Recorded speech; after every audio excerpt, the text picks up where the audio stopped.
അച്ഛൻ ഒറ്റയ്ക്കാക്കിട്ട് അമ്മ പോരോ? അച്ഛനാണെങ്കിൽ നിന്ന് തിരിയാൻ പറ്റണ്ടേ? എന്തു പറ്റി? നടുവിന് വല്ല ഉളുക്കും വീണുവോ? ഉളുക്കല്ല, തിരക്കൊണ്ടാ. ഓ, തിരക്കുണ്ട്. ആതിരെവിടെ? അവൾ അകത്തുണ്ട്. എന്നിട്ട് എന്നെ എതിരേൽക്കാൻ വന്നില്ലല്ലോ. ബസ്മതി, ആതിരെ ഒന്ന് വിളിക്കൂ. താലോ നിലവിളക്കോ വല്ലതും എടുക്കണോ?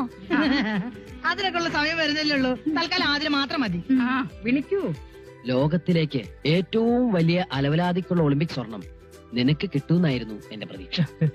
പക്ഷെ ഇപ്പൊ മനസ്സിലായി, നിനക്ക് വെള്ളിയേ കിട്ടുള്ളൂ. Thank you. അതൊക്കെ ആയിക്കോട്ടെ, ഇവനെ ഇവിടുന്ന് പറഞ്ഞു വിടാൻ ടാമി ഇത്തിരി കഷായം കുടിക്കേണ്ടി വരും. ഓ, വന്ന കാലം നിക്കാണ്ട് കുട്ടി ഇങ്ങടെ അകത്തേക്ക് വരൂ. ആതിരെ വരട്ടെ. ആ പെട്ടിയും പ്രമാണൊക്കെ എടുത്ത് തെക്കിനേലേക്ക് വെക്കാ. ഓക്കേ.